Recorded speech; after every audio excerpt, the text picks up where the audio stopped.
Welcome back to my channel. हमने ये जो सीरीज़ स्टार्ट की है एनसीईआरटी रिवीजन की, इसमें लास्ट वीडियो में हमने चैप्टर 10 देखा था, फिज़िक्स का जो है लाइट रिफ्रैक्शन एंड रिफ्लेक्शन। ठीक है, चैप्टर आधा ही हुआ था, उसके आगे का कंटिन्यूशन इस वीडियो में आपको मिलेगा। चैप्टर बहुत ही इंटरेस्टिंग है। अगर आपने वो वीडियो नहीं देखी हो तो प्लीज़ जाके प्लेलिस्ट में चेकआउट करें एंड पहले वो वीडियो देखें, उसके बाद इसको कंटिन्यू करें। बिना टाइम वेस्ट किए लेट्स गेट स्टार्टेड। हमने लास्ट वीडियो में image formation by convex mirror, concave mirror and uses of convex mirror and concave mirror पढ़ लिया था। अब हम लोग पढ़ेंगे sign convention for reflection by spherical mirror. अब देखो, लाइट का रिफ्लेक्शन होता है स्फेरिकल मिरर में, ये तो हम लोग जानते ही हैं। We shall follow a set of sign convention called the New Christian sign convention. इसका साइन कन्वेंशन में the pole of the mirror is taken as a origin. एकदम जो पोल होता है वो बीच में ही होता है ना, उसको ओरिजिन मान लेते हैं।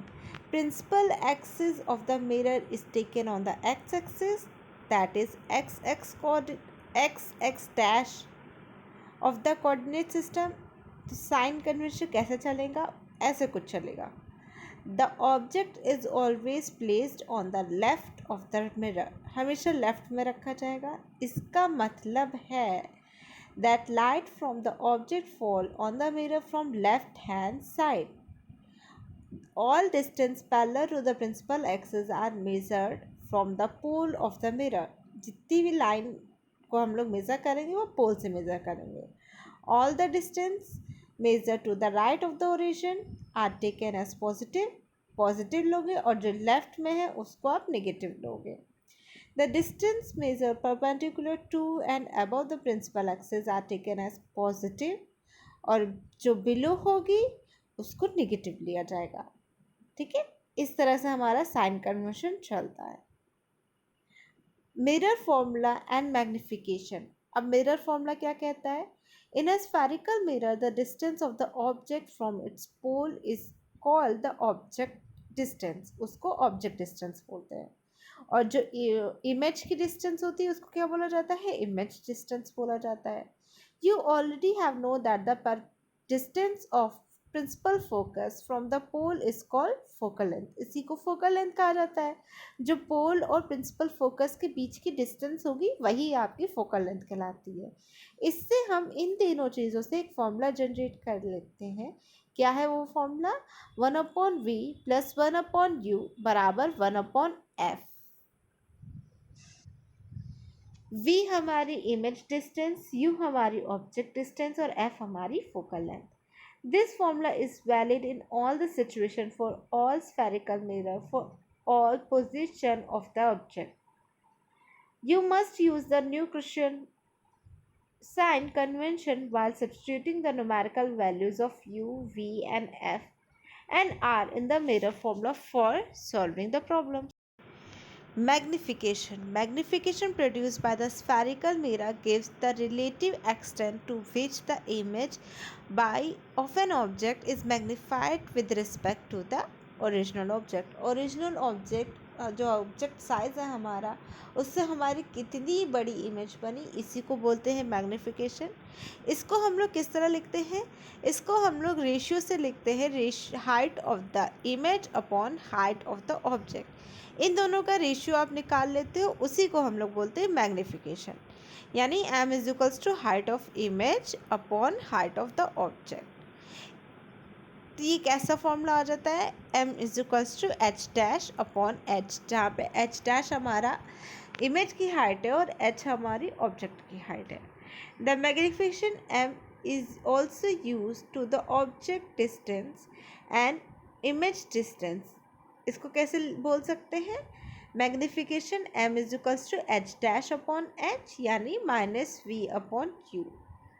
You must have noted that the height of the object is taken to be positive as the object is usually placed above the principal axis. The height of the image should be taken as positive for virtual image, however it is negative for real image. Real image के लिए negative होगी और virtual image के लिए positive होगी। A negative sign is the value of magnification indicate that क्या indicate करेगी कि जो हमारी इमेज मिल रही है वो रियल है, और पॉजिटिव साइंस क्या इंडिकेट करेगी कि जो हमारी इमेज मिल रही है वो वर्चुअल है। अब जैसे ये एक एग्जाम्पल दे रखा है तो ये आप अपने आप से रीड कर सकते हो। क्वेश्चन हम समझा रहे दे रहे हैं। A convex mirror used for rear view of on a automobile has a radius of curvature of 3 metre. If a bus is located at 5 metre from this mirror, तो हमें पोजीशन, नेचर और size निकालना है। Are हमें दे रखा है 3 metre, object distance दे रखी है 5 मीटर। अब वो आगे है तो यानी माइनस में होगा। अब बाकी चीज़ हमें वी और एच डैश ये सारी चीज़ें निकालनी है। ठीक है, पहले हम लोग प्रिंसिपल फोकस निकालेंगे, फिर हम लोग 1/v प्लस 1/u बराबर 1/f से हम लोग v की वैल्यू निकाल लेंगे। और जब v निकल आएगा तब हमें पता चल जाएगा कि हमारी इमेज कैसे बन रही है, और वहाँ से हम लोग मैग्नीफिकेशन और बाकी सारी चीज़ भी निकाल लेंगे। एग्जाम्पल 10.2 भी सेम इसी की तरीके से है। Refraction of light. अब देखो ये बिल्कुल ही डिफरेंट टॉपिक है, तो इसका पिछले टॉपिक से ज़्यादा रिलेशन नहीं है, थोड़ा सा ही है। ठीक है, अब इसमें आपका क्या होता है, हमारी लाइट जो है वो स्ट्रेट लाइन में तो चलती ही चलती है। अब रिफ्रैक्शन हमारा तब होता है जब वो एक मीडियम से दूसरे मीडियम में चली जाती है, तब हमारा होता है रिफ्रैक्शन। और रिफ्लेक्शन जब एक ही मीडियम में वो वापस चली जाती है, बाउंस बैक हो जाती है, टकरा के वापस चली गई, तो वो होता है रिफ्लैक्शन। और रिफ्रैक्शन जब एक मीडियम से दूसरे मीडियम में लाइट चली जाए किसी भी तरीके से, जैसे हमने मान लीजिए एक लाइट खोली है, वो एयर में ट्रैवल करती है रूम में हमारे। हाँ, अब हम बीच में एक ग्लास रखते हैं, ट्रांसपेरेंट ग्लास, तो वो ट्रांसपेरेंट ग्लास से भी तो होके गुजरेगी, तो वो हमारा हो जाएगा रिफ्रैक्शन। ठीक है, light seems to travel along a straight line path in a transparent medium। तो लाइट एक मीडियम से दूसरे मीडियम में कैसे ट्रांसफ़र हो जाती है, क्या वो तब भी स्ट्रेट चलती है, ये सारी चीज़ें अब हम लोग देखेंगे। You might have observed that the bottom of the tank or the pond containing water appears to be raised। आपने ये ज़रूर नोटिस किया होगा कि कभी भी कोई भी ऐसा टैंक है जिसमें पानी भरा है, या फिर पॉन्ड है जिसमें पानी भरा है, तो उसकी जो नीचे वाली सरफेस है वो हमको थोड़ा सा ऊपर दिखती है। Similarly when a thick slab glass slab is placed over some printed matter, the latter appear raised when viewed through the glass slab। ऐसा क्यों होता है, कभी आप एक ग्लास के उसमें रखिए, ग्लास कप या ग्लास ले लीजिए, उसमें शीशे का जो होता है उसमें आप पेंसिल रखें तो आपको पेंसिल टेढ़ी सी दिखेगी कि पेंसिल थोड़ी सी टेढ़ी हो गई है, जबकि पेंसिल तो हमारी सीधी ही होती है ना, स्ट्रेट लाइन में होती है। तो ये सारी चीज़ें हमारी रिफ्लेक्शन की वजह से ही होती हैं, रिफ्रैक्शन। ठीक है, इसकी वजह से होती हैं। या फिर आप नींबू पानी के उसमें डाल दीजिए, पानी के जग में या फिर ग्लास में शीशे वाले, जिसमें आपको ट्रांसपेरेंट दिखे, आर पार दिखे, तो आपको ऐसा लगेगा नींबू हल्का सा बड़ा हो गया, वो सिर्फ रिफ्रैक्शन की वजह से होता है। ये सारे हमारे day to day life experiments हैं जो हम लोग रिफ्रैक्शन का देख सकते हैं। Let us consider the case of apparent displacement of the pencil partially immersed in a water। The light reaching you from the portion of the pencil inside water seems to come from the different direction compared to the part above water। This makes the pencil appear to be displaced at the interference। For similar reason, the latter appear to be raised when seen through glass slab placed over it। Does a pencil appear to be displaced to the same extent if instead of water we use liquid like kerosene or turpentine? Will the latter appear to be raised to the same height if we placed a glass slab with a transparent plastic slab? ये भी हमारा पता चल जाएगा, अगर हम different medium लेते हैं तो भी रिफ्रैक्शन होगा, बट थोड़ा अलग होगा। हर मीडियम में एक ही टाइप का रिफ्रैक्शन हो ये ज़रूरी तो नहीं है। This observation indicates that the light does not travel in a straight line in all medium। सारे मीडियम में लाइट एक स्ट्रेट लाइन में ही नहीं ट्रेवल करती है। It appears that when traveling obliquely from one medium to another, the direction of propagation of light in the second medium changes. हमारी जो second medium में कहीं ना कहीं लाइट की डायरेक्शन बदल जाएगी. This phenomena is known as reflection of light. अब ये कुछ एक्टिविटी इन्होंने दी है जो सिंपल एक्टिविटी है, ये आप लोग अपने आप से रीड कर सकते हो. हम लोग सीधे कंक्लूजन पढ़ते हैं. The coin become visible again on pouring water in the bowl. The coin appear slightly raised above its actual position due to reflection of light. Next है हमारा refraction through a rectangular glass slab. अब इसमें एक simple activity है, activity 10.10. ये आप अपने आप से रीड कर लेना. हम सीधे बताते कि इस एक्टिविटी में करना क्या है. जी ये ABCD रखा है ना, ये इन्होंने मान लिया कि हमारा ग्लास स्लैब है, ठीक है, ये इन्होंने रख दिया. अब लाइट हमारी उस तरफ से आती है और उस तरफ से कैसे हमें पता चलती है, हमने E और F पे एक पिन रख दी है, जो पेपर पिन आती है वो हमने रख दी है, ठीक है. अब हमें ये इस तरफ से दिखेगा, जो ये CD के बाद है ना, उस तरह से हमें दिखेगा कि लाइट आ रही है. भैया हमें पिन की कुछ तो कहीं तो इमेज दिखेगी. हम उसी को ध्यान से देखते हुए G और H पे हम पिन की पोजीशन रख देंगे कि हाँ हमें यहाँ एग्जैक्टली पिन दिख रही है, ये हमारा पॉइंट है, ये हमारा यहाँ पे हमें पिन की इमेज दिख रही है. उसके बाद हम ग्लास स्लैब हटा देंगे और फिर हम ये वाली लाइन ज्वाइन कर देंगे O से लेके O डैश तक, ये वाली ज्वाइन कर देंगे. तो हमें एक्चुअल में पता चल जाएगा कि देखो एक्चुअल में ये E और F पर रखी थी तो ये सीधी लाइन जानी चाहिए थी L और P तक, बट ये लाइन हमारी बेंड हो गई है.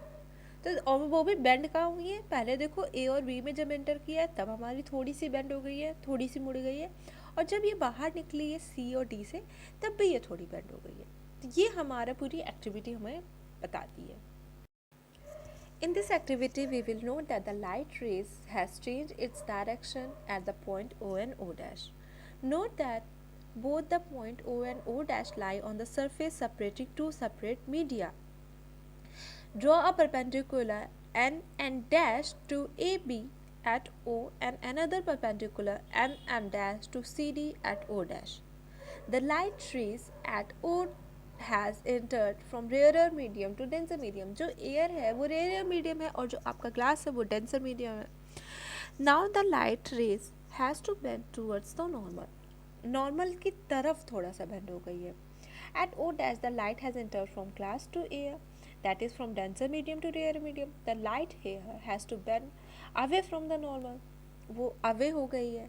Compare the angle of incidence with the angle of reflection at both reflecting surface AB and CD. In figure 10.10, a ray EO is obliquely incident on the surface AB, जिसको हम लोग incident ray बोलते हैं, और O dash is a reflected ray. O dash H is emergent ray. ये हमारी emergent ray कहलाती है जो लास्ट में बाहर निकलती है. We have observed that the emergent ray is parallel to the direction of incident ray. ये हमेशा जो incident ray की लाइन होगी जो आपके एक्चुअल में जानी चाहिए थी उससे ये पैरेलल ही होती है emergent ray की line. The extent of bending of ray of light at the opposite parallel faces AB and CD of a rectangular glass slab is equal and opposite. इसी की वजह से हमें emergence line पैरेलल दिखती है. However, the light ray is shifted sidewards slightly. What happens when the light ray is emergent normally at the interface of the two media? अब हम थोड़ा सा रिफ्लेक्शन ऑफ लाइट के बारे में जान चुके हैं. Reflection is due to change in the speed of light as it enter from one medium to another. मतलब तो यही हो रहा है ना, एक मीडियम से दूसरे मीडियम में जब लाइट जा रही है तो कहीं ना कहीं उसकी स्पीड बदल रही है और स्पीड बदलने की वजह से उसका थोड़ा बहुत रास्ता बदल रहा है. यही कहता है हमारा रिफ्लेक्शन ऑफ लाइट. इसी के बेसिस पे दो लॉ भी हैं रिफ्लेक्शन ऑफ लाइट के. पहला लॉ है हमारा incident ray, the reflected ray and the normal at the interference of two transparent media at the point of incidence all lie in the same plane. सारा same plane में ही लाई करेगा. Second law हमारा ये कहता है कि जो एंगल ऑफ इंसिडेंस बन रहा है इसका आप साइन ले लीजिए और एंगल ऑफ रिफ्लेक्शन जो बन रहा है वो एक एंगल होगा, उसका आप साइन ले लीजिए, दोनों का sine of angle of incident and sine of reflection, angle of reflection, इन दोनों का जब आप रेशियो निकालेंगे तो ये कांस्टेंट वैल्यू ही आएगी, ठीक है। The ratio of sine of angle of incident to the sine of angle of reflection is a constant for the light of a given colour and for the given pair of media. इसको हम लोग एक Snell's law of reflections भी बोलते हैं। ये एक law है स्नेल्स लॉ, और ये क्या कहता है, sine i upon sine r बराबर कांस्टेंट। तो हमारा पहला देखो दो ही लॉ है इसमें। पहला लॉ कहता है कि तीनों चीज़ इंसिडेंट रे, रिफ्लेक्टेड रे और नॉर्मल एक प्लेन में लाई करेगा, और सेकेंड लॉ हमारा स्नेल्स लॉ कहलाता है, ठीक है। The constant value is called the reflected index of the second media with respect to the first media, जिसके बारे में हम लोग अभी पढ़ेंगे, ठीक। Refractive index. You have already studied that the ray of light that travel obliquely from one transparent medium to another will change its direction in the second medium. ये तो हम लोग समझ चुके हैं रिफ्लेक्शन में ही कि अगर एक मीडियम से दूसरे मीडियम में जाती है लाइट तो उसका डायरेक्शन बदलता है। The extent of change in direction that take place in a given pair of media may be expressed in the terms of refractive index, the constant appearing on the right hand side of the equation 10.4. Refractive index can be linked to an important physical quantity, the relative speed of propagation of light in different media. It turns out the light propagates with a different speed in different media. Light travels faster in vacuum with speed of 3 into 10 to the power 8 meter per second. In air, the speed of light is only marginally less. Air में सिर्फ हल्की सी कम हो जाती है, और अगर हम vacuum से कंपेयर करें तो अगर ग्लास और वाटर में देखेंगे तो और कम हो जाती है। The value of refractive index for a given pair of media depends upon the speed of light in two media as given below.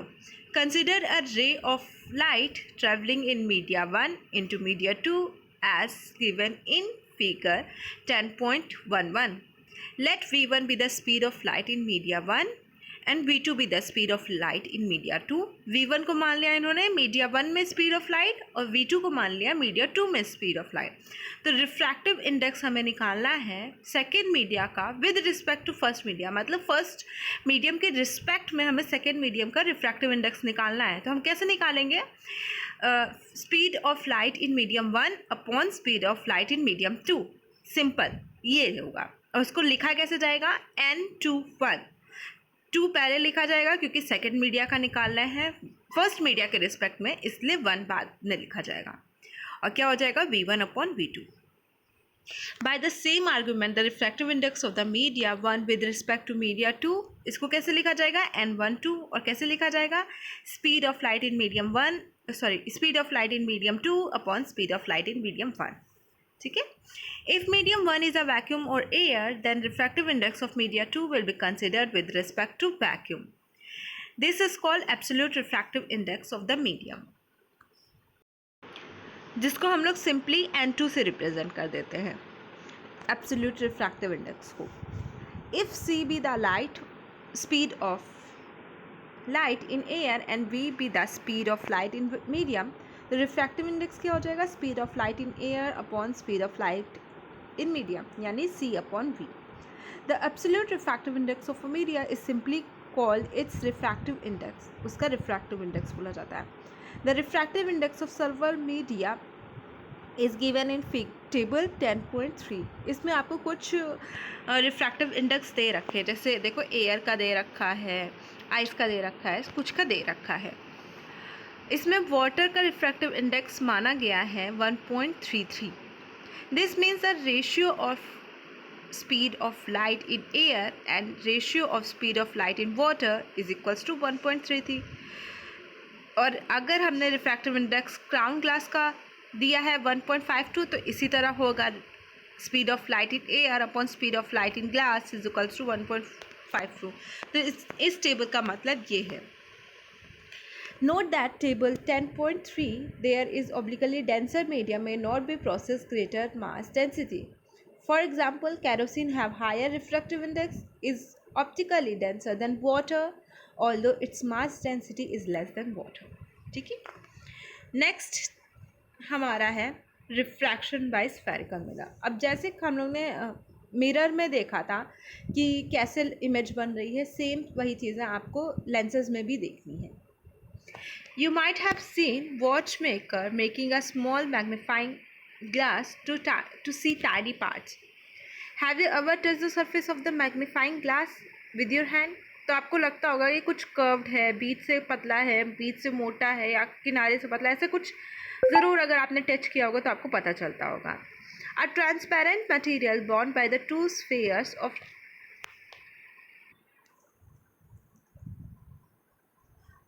which one or both surface are spherical। अब ये ऐसा होता है, हमारा एक ट्रांसपेरेंट मटेरियल होता है जिसमें दोनों साइड आपके स्फेरिकल होता है या एक साइड स्फेरिकल होता है, दूसरी साइड ग्लास होता है। This means that lens is bound by at least one spherical sphere. कम से कम एक स्फेरिकल स्फेयर उसमें होना ही चाहिए। In such lenses the other surface would be plane. A lens में be have two spherical surface bulging outward.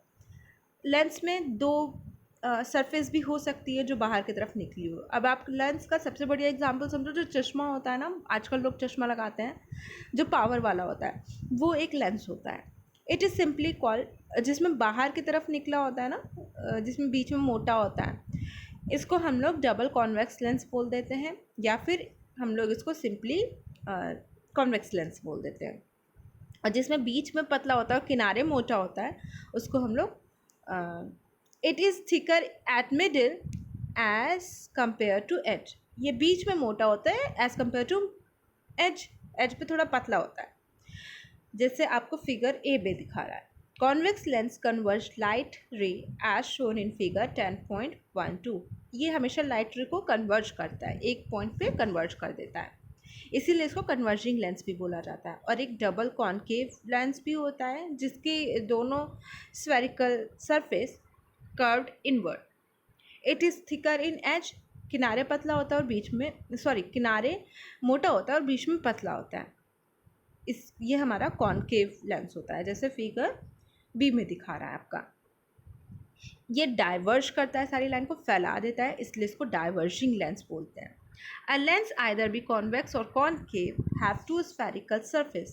दो spherical surface होती है, each of these surface form a part of sphere। The center of these spheres are called center of curvature of the lens। The center of curvature of lens is usually represented by C। Since there are two center of curvature may be represented as C1 and C2। एक imaginary straight line passing through the center of curvature of the lens is called principal axis। Central point optical centre बोला जाता है उसको। Simple वही चीज़ें हैं जैसे mirror में थी, बस थोड़ा सा इसमें दो आपकी सेंटर ऑफ कर्वेचर होंगे, लेफ्ट साइड राइट साइड, क्योंकि दो हो गए हैं ना, दो साइड आपकी लेंस है ना, इसलिए दो हो गए। बीच वाले पॉइंट को हम लोग ऑप्टिकल सेंटर कह देते हैं, जिसको ओ से रिप्रेजेंट करते हैं। A ray passing through optical centre of the lens passes without suffering any diversion. उसमें कोई डायवर्शन नहीं होता है, कोई ही भी नहीं मोड़ती। The effective diameter of the circular outlet of the spherical lens is called apertures.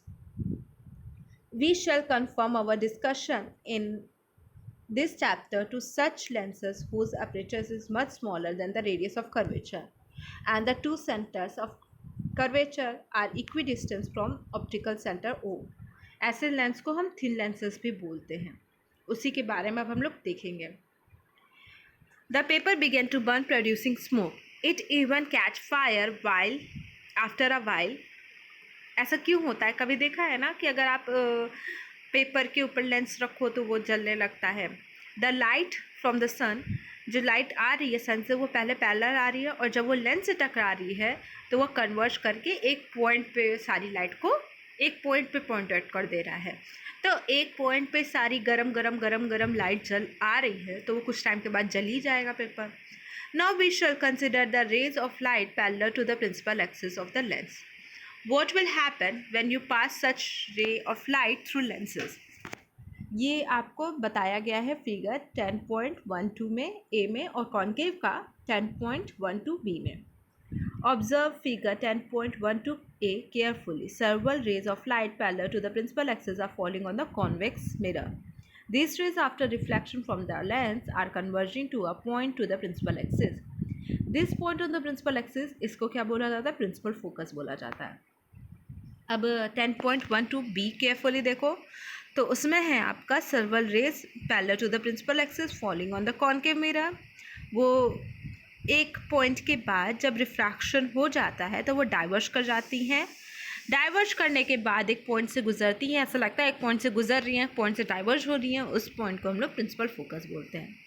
If you will pass parallel from the opposite surface of the lens, you will get another principal focus on the opposite side.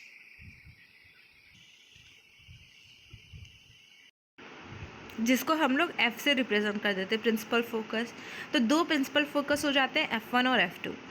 Distance जो principal focus की होती है उसको हम लोग बोल देते हैं प्रिंसिपल फोकस, और ऑप्टिकल सेंटर की बीच की जो डिस्टेंस होती है उसको फोकल लेंथ बोल देते हैं. उसको हम लोग स्मॉल f से रिप्रेजेंट कर देते हैं फोकल लेंथ को. In this activity, the distance between the position of lens and the position of image by the sun given approximately focal length of the lens. अब नेक्स्ट हम लोग image formation करेंगे. Image formation इन lens using रे diagram. अब जैसे रे diagram का हम यूज़ करके हमने मिरर में इमेज फॉर्मेशन बनाया था, वैसे ही एग्जैक्टली हम लोग लेंस में भी बनाएंगे. बट वहाँ पे भी हमने कुछ रूल्स पढ़े थे जो सब में फॉलो हो रहे थे. यहाँ पे भी कुछ रूल्स हैं जो सब में फॉलो होंगे. A ray of light from the object parallel to the principal axis after refraction from convex lens passes through the principal focus on the other side of the lens. जो दूसरी side focus present है उधर से पास होगा. और concave lens में क्या होगा कि वो हमें डाइवर्ज होता हुआ दिखेगा कि इस साइड जो फोकस है उसी से डाइवर्ज हो रहा है, पर जाएगा तो अपोजिट साइड ही ना. ठीक है, जो फिगर 10.13 में ए और बी पार्ट में आपको दिख रहा है. A ray of light passing through principal focus after refraction from a convex lens will emerge parallel to the principal axis. अगर कोई ऐसी लाइन है जो प्रिंसिपल फोकस से होके गुजर रही है तो रिफ्रैक्शन के बाद वो पैरेलल हो जाएगी, चाहे कॉन्वेक्स लेंस की बात करो चाहे कॉनकेव की. A ray of light appearing to meet at a principal focus of the concave lens after refraction will emerge parallel to the principal focus. जैसा हमें फिगर 10.14 में ए और बी पार्ट में दिख रहा है. अब अगर कोई ऑप्टिकल सेंटर से लाइन जाएगी चाहे कॉनकेव मिरर में चाहे कॉन्वेक्स मिरर में, वो डाइवर्ज नहीं होती, वो सीधी की सीधी निकल जाती है. आ रे डायग्राम ऑफ इमेज फॉर्मेशन. अब इसके कुछ रे डायग्राम्स हैं कॉन्वेक्स मिरर और कॉनकेव मिरर के. अब देखो, जहाँ तक है ये रे डायग्राम बनाना सीख गए हो तुम, तो हम एक से आपको समझा देंगे कि कैसे बनेगा, बाकी सब आप अपने अकॉर्डिंग बना सकते हो. ये लिया हमने एक कॉन्वेक्स लेंस, ठीक है. अब हमारे जैसे कि आपने नोटिस किया होगा कि कॉनकेव मिरर में ज़्यादा डायग्राम बनते हैं, कॉन्वेक्स मिरर में कम. इसी तरह कॉन्वेक्स लेंस में हमारे ज़्यादा डायग्राम बनते हैं और कॉनकेव में कम. ठीक है, क्योंकि कॉनकेव डाइवर्ज कर देता है. अब फिर हम स्केल और पेंसिल से लेके मार्क करेंगे. बीच में हमने रखा इसका O, बीच में O होता है, हमने O रख दिया. अब O से हम इधर फोकस रख देंगे 2 सेंटीमीटर का. ये रहा हमारा 2 सेंटीमीटर, ये F, और सेम तरीके से F हम इधर भी रखेंगे. ये रहा हमारा F. ठीक है, और इसके बाद हम R बनाएंगे जो कि यहाँ होगा, और इस तरफ का R हमारा 2 सेंटीमीटर इधर यानी यहाँ होगा. तो हम सबका नाम लिख देते हैं F R F dash R dash. ठीक, अब हम सिंपली रखेंगे अपना ऑब्जेक्ट. जैसे मान लीजिए हमने यहाँ पे अपना ऑब्जेक्ट रखा. ठीक, अब हम यहाँ से पहले रे इधर जाएगी मेरी सीधी एकदम यहाँ तक, एकदम सीधी रे हमारी यहाँ तक चली गई है एरो. इसके बाद ये F से होके गुजरेगी. हम लोग ने कल पढ़ा था उसमें साइन कन्वर्शन में F से होके गुजरेगी, F से होके चली गई. नेक्स्ट हमारा एक F O से जाएगा, तो ये हमारा ऐसे जाएगा. ये रे एकदम ऐसे। तो जहाँ पे ये दोनों रे इंटरसेक्ट कर रही हैं वही हमारी इमेज बनेगी, ये हमारी इमेज रहेगी। अब इसका नाम आपने ए बी रख दिया तो यहाँ पे देखो ये जस्ट उल्टी बन गई, तो ए डैश बी डैश और हमारी इमेज ऐसे बन जाएगी। तो ऐसे ही आप सारे रे डायग्राम बना सकते हो अपने आप। एक मैंने बता दिया अच्छे से कि कैसे बनता है, सारे एग्जैक्टली ऐसे ही बनेंगे। ऑब्जेक्ट की प्लेसेस चेंज करो, आपकी इमेज की प्लेसेस चेंज होती चली जाएंगी। ठीक है। Sign convention for spherical lens. For lens, we follow sign convention similar to one we use for spherical mirrors. We apply all the rules for sign of distance except all the measurement are taken from optical center of the lens. According to the convention, the focal length of the convex lens is positive and that of the concave lens is negative. You must take care to apply appropriate sign for value of u, v, f, object height and image height. अब इसके बाद हमारा lens formula आ जाता है। Lens formula simply आपका ये है 1/v माइनस 1/u बराबर 1/f, जहाँ पे 1/v है हमारा इमेज की डिस्टेंस, कितना दूर आपका इमेज है, 1/u है आपका ऑब्जेक्ट की डिस्टेंस एंड 1/f है आपका फोकल लेंथ। f आपका फोकल लेंथ रिप्रेजेंट कर रहा है। सिंपल यही है हमारा lens formula. The above lens formula given above is general, ये मतलब जनरल है, is valid in all the situation for any spherical lens. Take proper care of sign of different quantities while putting numerical values for solving problems related to lens. अब sign का आपको ध्यान रखना है, ये तो जनरल फॉर्मूला है हमारा। अब अगर इसमें आप साइन का ध्यान रख के आपको वैल्यूज़ को पुट करना है। नेक्स्ट है आपका magnification. The magnification produced by a lens similar to that of for a spherical mirror is defined as the ratio of height of image and the height of object, यानी h dash upon h। Simple m से represent करते हैं magnification को, और h height है हमारा object image की height, और h है हमारा ऑब्जेक्ट की हाइट। तो क्या हो जाएगा हमारा m बराबर h dash upon h। Magnification produced by the lens is related to the object distance u and the image distance v. Relationship कैसा है? m is equals to h dash upon h या v upon u। अब इसी की basis पे आपका example 10.3 दे रखा है। यह हमारा लेंस फॉर्मूले पे बेस्ड क्वेश्चन है, या आप लोग अपने आप से देख सकते हो। नेक्स्ट 10.4 भी इजी ही है। अगला टॉपिक है हमारा पावर ऑफ लेंस। इस चैप्टर का ये लास्ट टॉपिक है। देखो, हर लेंस की एबिलिटी होती है कि वो कितना कन्वर्ज करेगा, कितना डाइवर्ज करेगा। हर लेंस की अलग अलग कैपेसिटी होती है।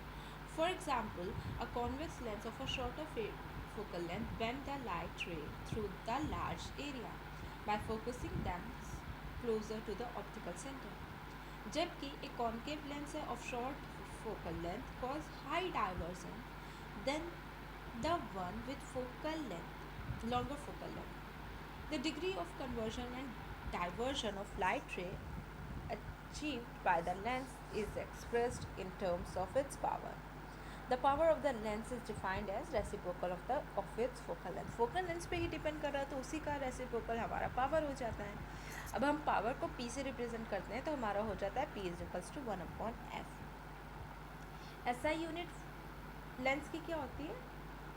डायप्टर होती है, जिसको हम लोग डी से रिप्रेजेंट कर देते हैं।